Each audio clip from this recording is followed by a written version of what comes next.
Imran Khan, thank you very much indeed for joining us today. We speak a month after the collapse of the Afghan government and the takeover of the Taliban. How would you describe the situation in Afghanistan today?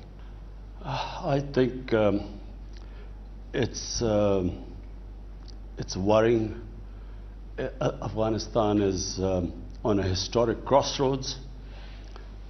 One, if it goes well, and we pray that this works in the direction of peace after 40 years in Afghanistan, if this Taliban hold all of Afghanistan, and if they can sort of now work towards an inclusive government, get all the factions together, Afghanistan could have peace after 40 years. But if it goes wrong, and which is what we are really, worried about, it could go to chaos, the biggest humanitarian crisis, a huge refugee problem, unstable Afghanistan, and the reason why the US came in was to fight terrorism or international terrorists. So unstable Afghanistan, refugee crisis, and the possibility of, again, terrorism from Afghanistan soil. You have said that a positive outcome for Afghanistan would be an inclusive government. Would you call this an inclusive government? Do you support it?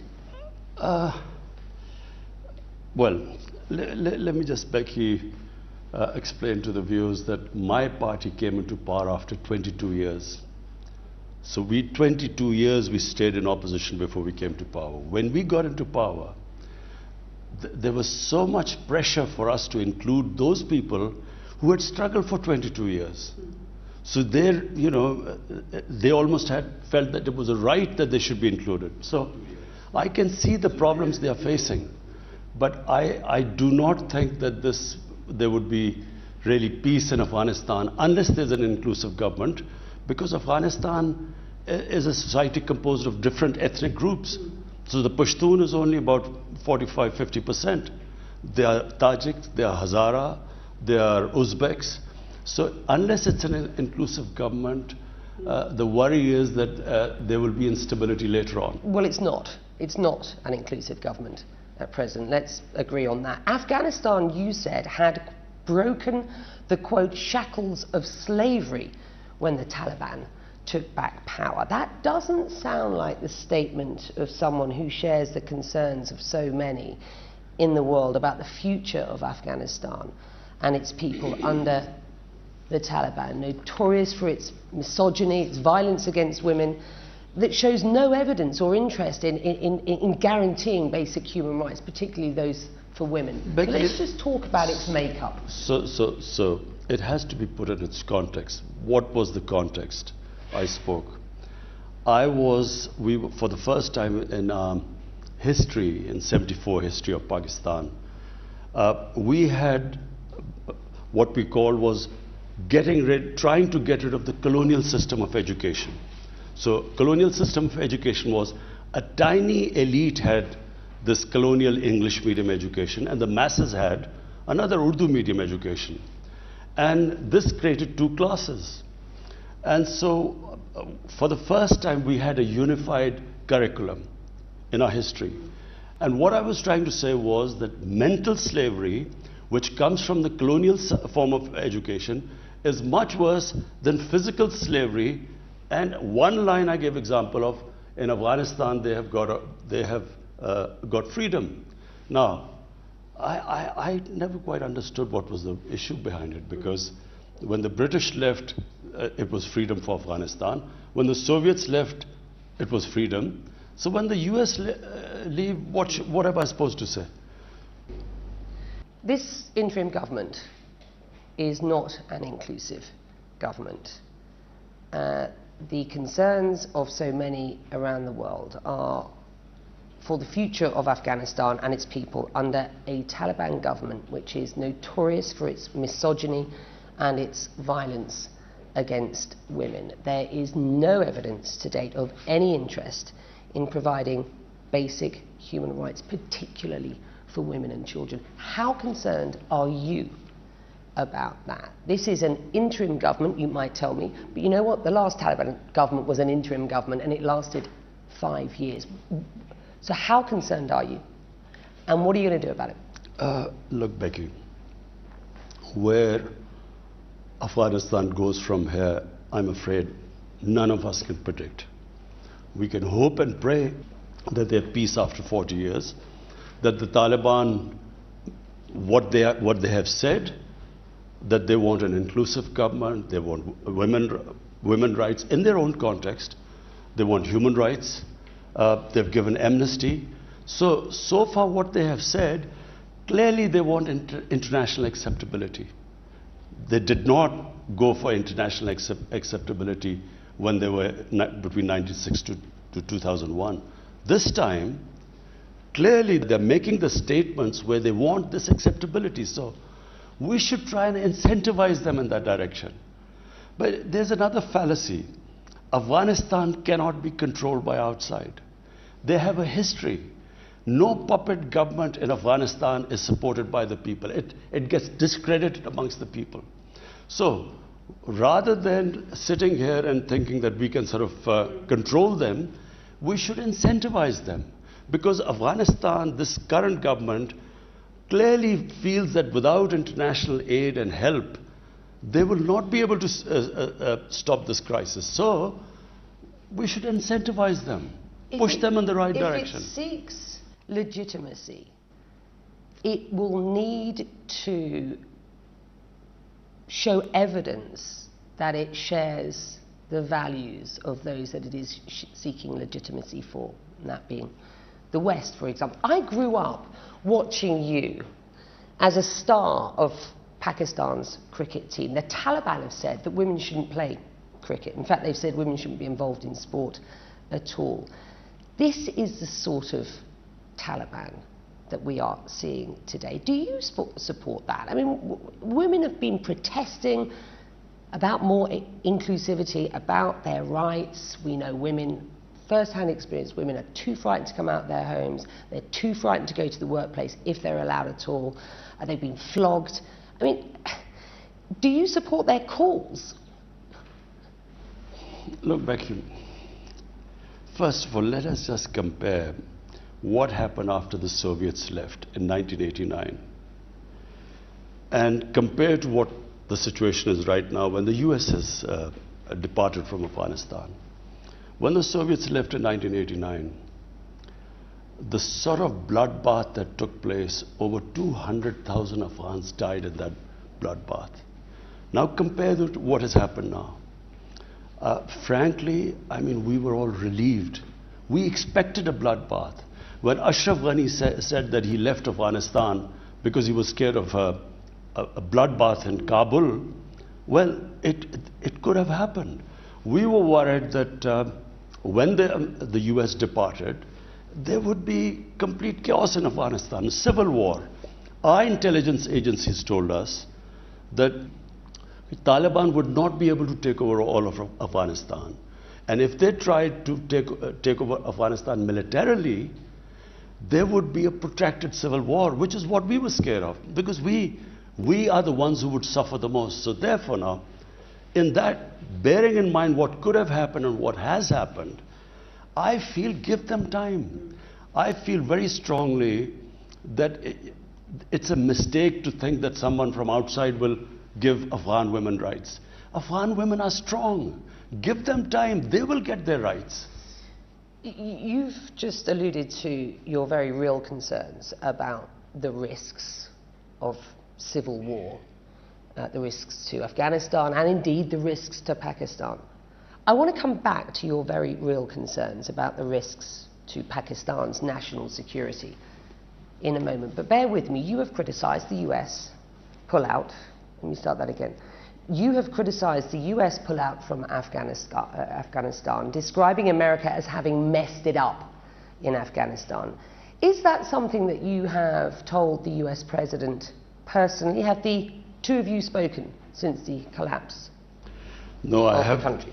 I have spoken to, then he was Senator Joe Biden, way back in 2008. After 2006, we in Pakistan began to realize that this is now going to become a quagmire for the US. I went over to the US. I met Senator John Biden, Senator John Kerry, and Senator Harry Reid. I also addressed various think tanks in the US. And I tried to explain to them there is a history of Afghanistan. What the US is trying to achieve militarily, this is not going to happen. And so they will be stuck there. Our army chief, in 2010, he went over to the US. He tried to tell President Obama that you are not going to have a military victory. The Afghan army is not going to be able to, the moment you go, it will wilt. So we were warning them beforehand. And when the US should have started from a position of strength to do a political settlement with the Taliban when there were 150,000 US troops there. Let me stop you there. You haven't spoken to the President of the United States since the collapse of the country to the Taliban, correct? No, I haven't. He hasn't called you since coming into office, correct? He's a busy man. Pakistan is a major non-NATO ally, and yet no call between you and the US President. Do you see this as punishment for supporting the Taliban while they were killing US troops? Well, you have to ask him why he's too busy to call. But let me just say one thing. I heard this, the Senate hearing going on, which Secretary Blinken was asked all these questions. I want to say this, and I hope that the American politicians would listen to this. You know, Pakistan is the country. Just because we sided with the US, we became an ally of the US after 9/11 in the war in Afghanistan. The suffering this country went through. At one point, there were 50 militant groups attacking our government. In the 80s, Pakistan joined the US against the Soviets. We trained the Mujahideen to do jihad in Afghanistan.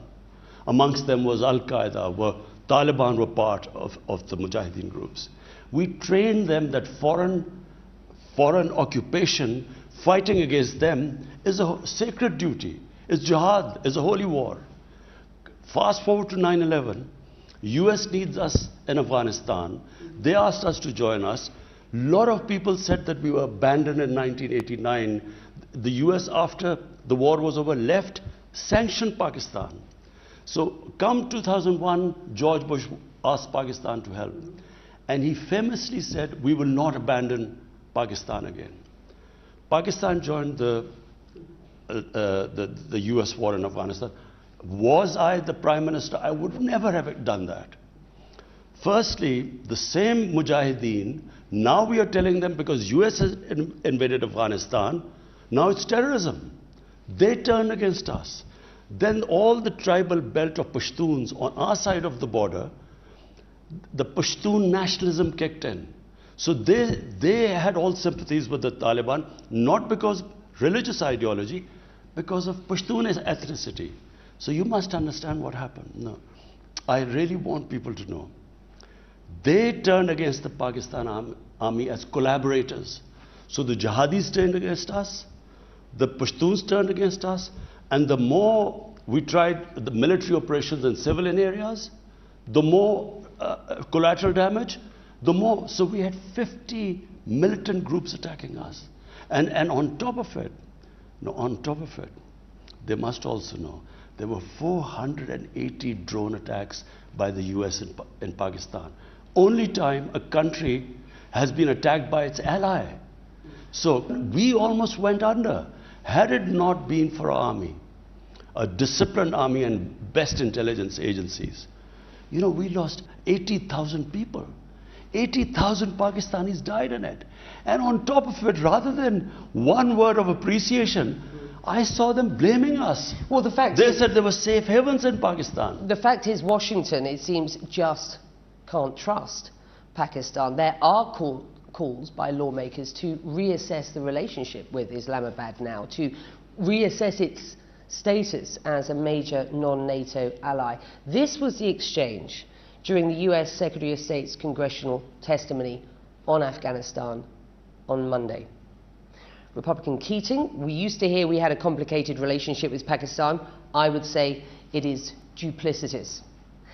Anthony Blinken agreed with the assessment of the role that Pakistan has played over the past 20 years. This is the top diplomat, the US Secretary of State, and he went on to say this, Prime Minister, it's been a role that has involved hedging its bets constantly about the future of Afghanistan.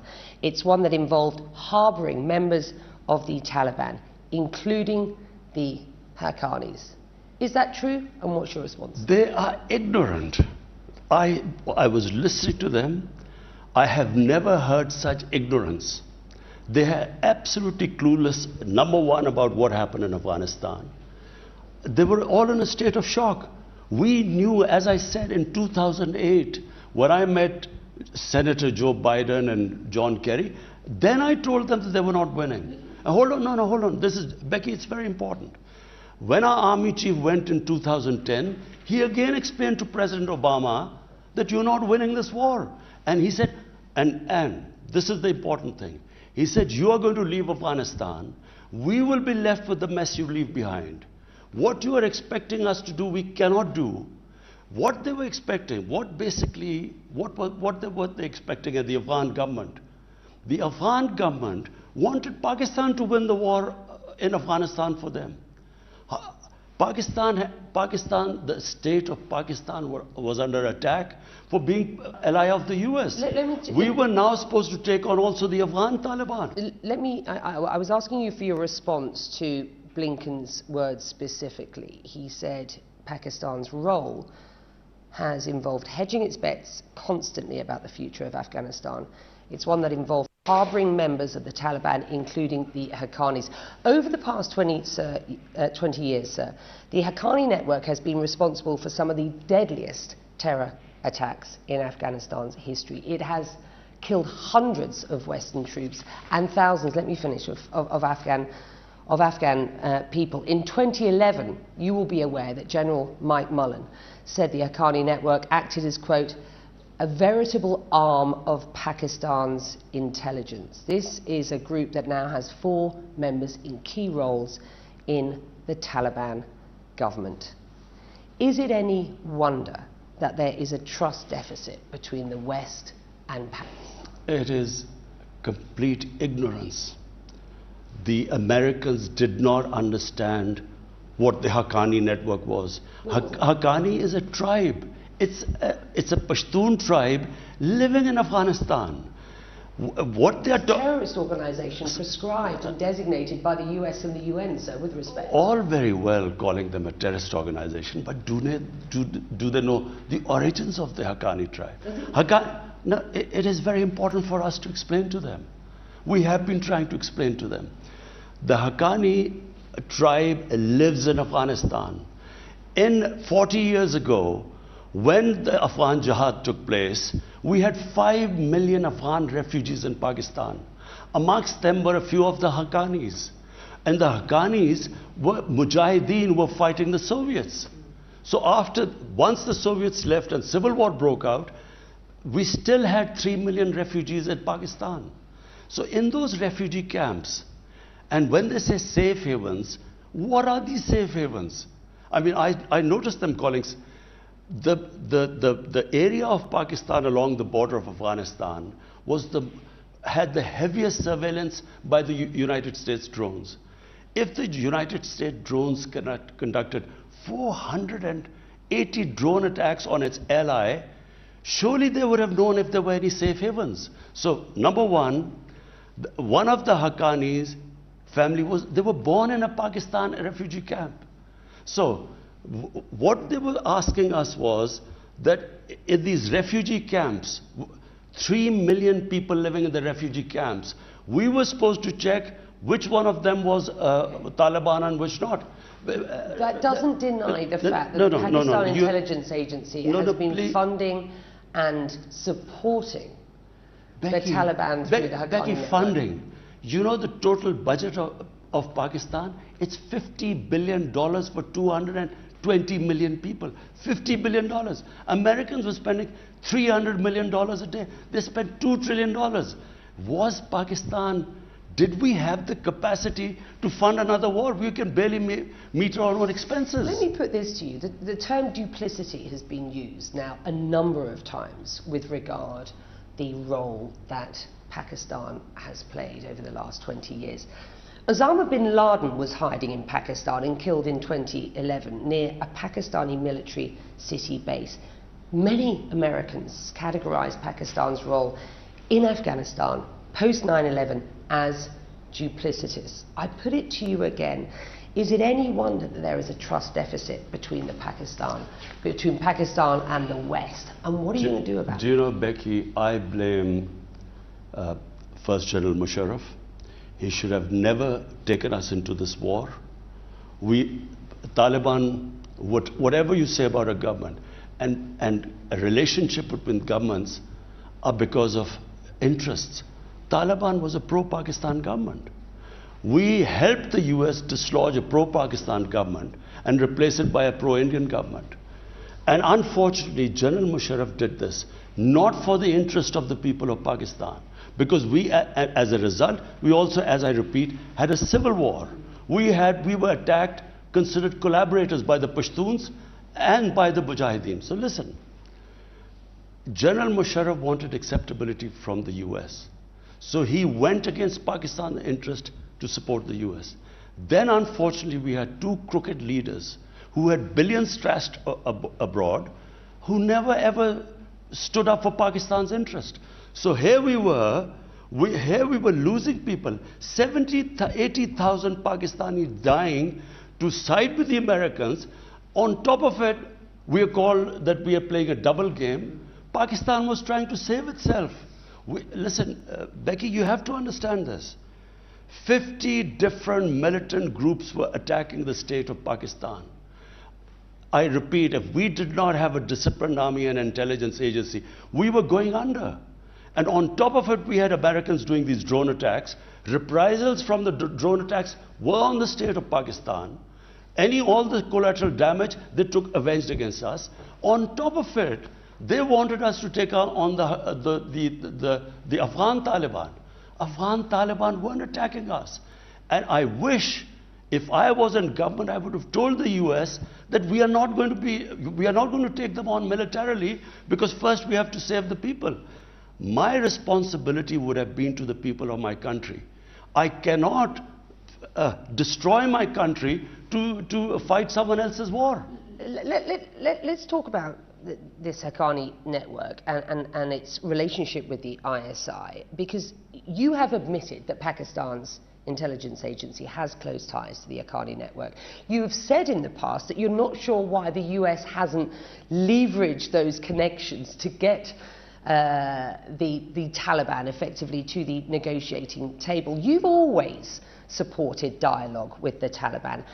How much do you, sir, support their ideology, and what is your red line? The strict interpretation of Sharia law as we are seeing it acted out in Afghanistan today? Becky, let's take two different things you've said. Pakistan's ties with the Afghan Taliban, Pakistan's intelligence agencies. Intelligence agencies' job is to have connections with everyone. They speak to everyone. The US CIA would be speaking to Taliban. You know, they have to. That's the job of intelligence agencies. Question is, was Pakistan in a position to take military action against the Afghan Taliban when it was already being attacked from inside? The Pakistani Taliban were attacking the state of Pakistan. You know, General Musharraf, there were two suicide attacks, insider attacks, because there were sympathies for the Mujahideen from within the army. So two suicide attacks on him. Benazir Bhutto was assassinated by the Pakistani Taliban because she was considered a collaborator with the US. So was Pakistan in a position to then take on the Afghan Taliban? Our heads of state should have clearly stated. They should have told the Americans, this is what we can do, this is what we can't do. I would have done that. Where we lost out was we had these weak, corrupt heads of states who did not stand up to the US. So let me just clarify about the Haqqani. Haqqani tribe is in Afghanistan. It's a tribe there. Some of the Haqqani leadership one was born in a Pakistani refugee camp. So, and they go back and forth across the border. There is no border. There was never any border. The border between Pakistan and Afghanistan, the Durand line, there was no. My government is the first time we have fenced that border. This is the first time. So that's one aspect. Now you talk about the ideology of Taliban. My ideology is in Pakistan. We follow what we consider our Sharia. We are following our line. So let the Taliban, what we hope is, in time, they will, with a consensus, with an inclusive government, they will evolve. But Becky, have we got any choice right now? Now tell me, if you do not back this government and do not help the people of Afghanistan right now, it's not a question of Taliban, it's people of Afghanistan. If the world international community does not help them, what choice have we got? In an op-ed in the Washington Post in June, you wrote, quote, "In the past, Pakistan made a mistake by choosing between warring Afghan parties. But we have learned from that experience." How? Because your critics suggest that a, quote, "victory for Pakistan in Afghanistan," which is what many say is the case, is Pyrrhic. That playing a double game has now created blowback in terms of your own national security. Becky, in the 90s, Pakistan backed one of the factions, the other faction, Northern Alliance, or Ahmad Shah Massoud, then went against Pakistan. I felt it was a big mistake. I felt Pakistan should never have had any favorites. I feel that the Afghan people cannot be controlled from outside. So therefore, whoever is a government in Afghanistan, we should just deal with them. And my government, we reached out. I called Ahmad Shah Massoud's brothers over, invited them over to Pakistan. We told them exactly the same thing. We called the Hazara community, Uzbeks. We tried to tell all of them that, look, whatever our policy was in the past, we now believe that whoever is in power in Afghanistan, we will have no favorites. You say that you will have no favorites, but there is practically no opposition or other groups active in Afghanistan at the moment because the Taliban have taken over.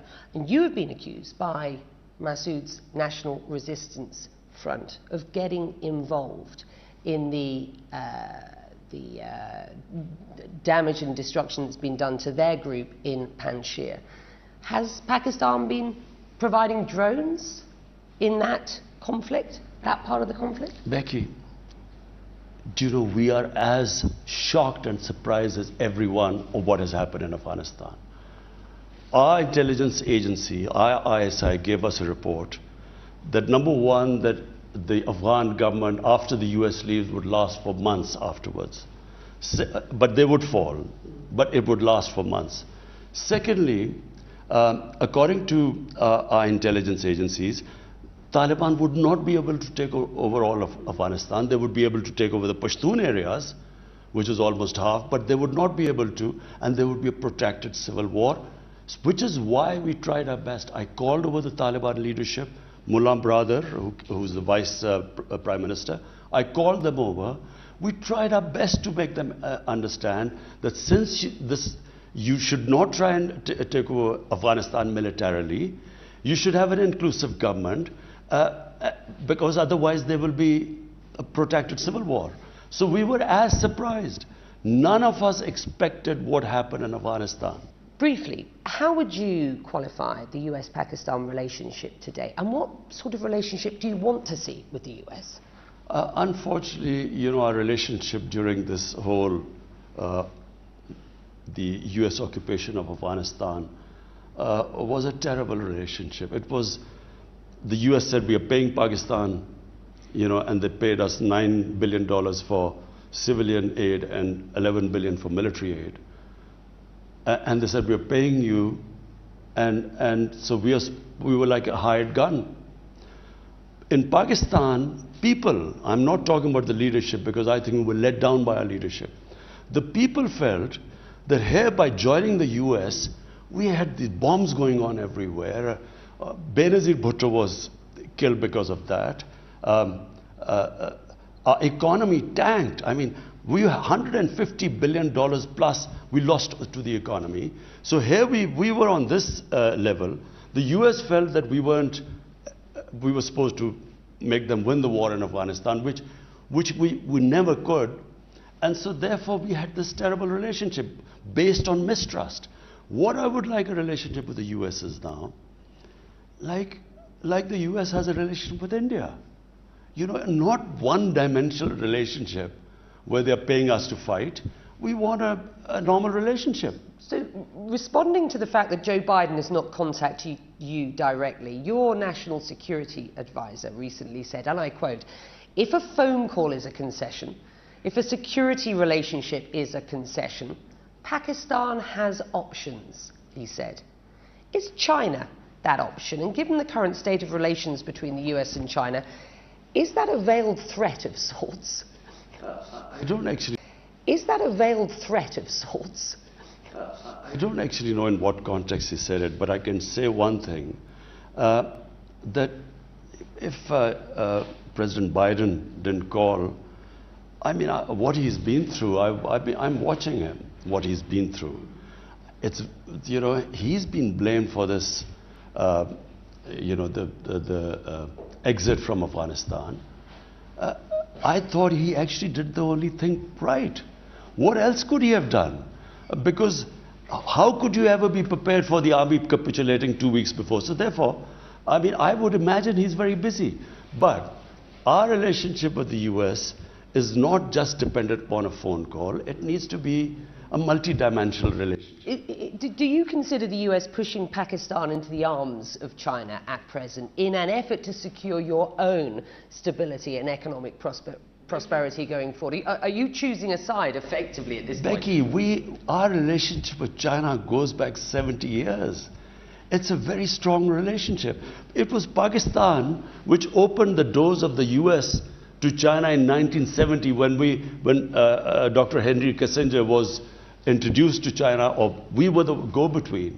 So, I mean, our China relationship is not dependent on what it is with US. We would like a normal relationship with the US, I repeat, like it has with India.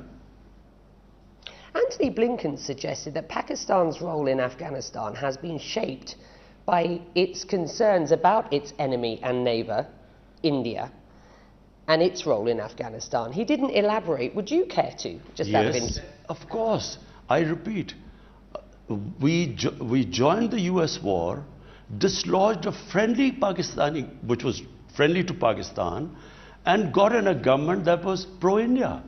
And India conducted a series of terrorist attacks within Pakistan. They backed Tehreek-e-Taliban, the Pakistani Taliban. They backed the Baloch terrorists. And they conducted a series of attacks. Recently, there was an attack on the Chinese, a terrorist attack. We know it was through Pakistani Taliban who were backed by the Indians. So, yes, it was. But look, a country 7 times the smaller of its eastern neighbor, 3 wars fought with them, and then in Afghanistan with 2,600 kilometer border with Pakistan. If a pro-India government comes in, obviously, for the security of Pakistan, there was this worry that we would be hemmed in from both sides. Does it worry you, the anti-China protest you're seeing here in Pakistan today, as you move towards better relations and increased relations with China? Sorry, anti-China? You know, you do see Pakistan's population not as twinned at the hip, as it were, or as enthusiastic about the prospect of further relations with China. Perhaps more so, certainly less so than the establishment. The people of Pakistan have the great... You know why people of Pakistan have this deep relationship with China? Because in 1962 there was a war between India and China. Then again, when India was threatening us in Kashmir, there was this... India-China had this standoff. People of Pakistan feel that China, in all our difficult times, has stood with us. So, I mean, if one of the few countries that the people in Pakistan have this close affection to is China. I want to talk about women's rights. Prime Minister. In your 2018 party manifesto, you devote a whole section to women. Quote, "We will effectively implement initiatives to increase women's access to education, healthcare, economic opportunity and legal protection." The women of Afghanistan today have nothing like that under this Taliban government. How much can you accept that they are rescinding women's rights? How much can you sit as a neighbour and accept that? Becky, if you empower your women through education, women will get their own rights. Which the Taliban won't allow for kids over the age of 8. As far as I've seen, that they have given statements that they will allow women to study in university and so on. Okay? We are hearing... In Pakistan, what we have done is we have actually paid stipends to poor families to get their girls to study in school. Because we feel if the child studies, if they have education, they will get their own rights. Are men and women equal in your eyes? Just one point. No foreign country can impose women's rights on another country. The women in England went through a struggle to get their rights. The suffragettes went through a big struggle. I'm asking you because this is really relevant to the issue of this interim Taliban government. Should women have access to the same roles in public and in private life? Of course, women should have the ability in a society to fulfill their potential in life.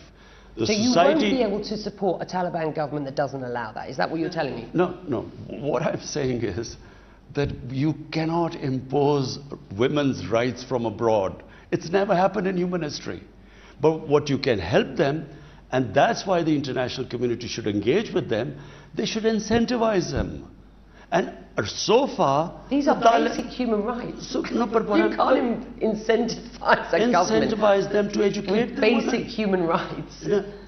Becky, incentivize them to educate the girls, the women. They will get their rights. Afghan women are strong. Let me just talk about some issues of women's rights here, finally, in Pakistan. Earlier this summer, the daughter of a former Pakistani diplomat, Noor Muqaddam, died after being allegedly tortured and killed by an acquaintance. What's your response to that case? I'm following that case personally. It is one of the most horrific cases that shocked the country. And we will ensure that he gets punished. The state will ensure, and as I said, I'm following that case personally. Activists have demanded Parliament pass a law criminalising domestic violence. Where do you stand on that, and do you think that will happen? We have, our government has passed the maximum number of laws for protection of women. We have not only incentivized parents to send their child to school. We have a special program where we help women the real problem is rural women. And even in Afghanistan, there's a difference between urban women and rural women. So we are actually empowering them in rural areas, how they can improve their living, giving them loans. Do you support calls for more empowerment, more rights for Pakistani women? Of course.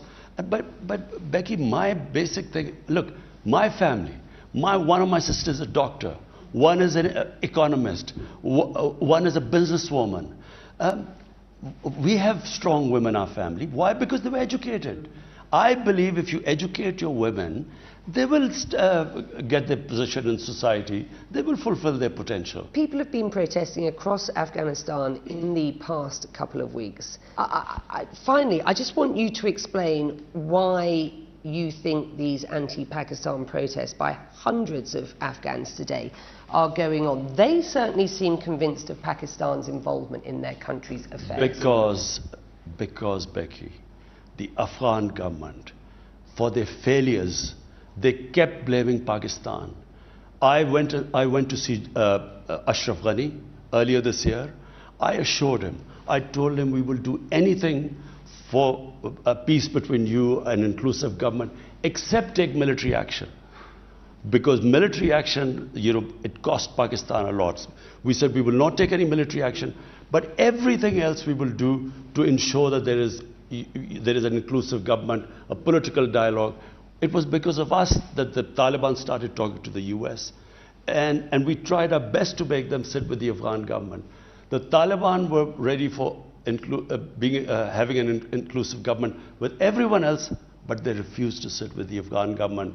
They believed it was a puppet government. Now, the Afghan government kept blaming Pakistan.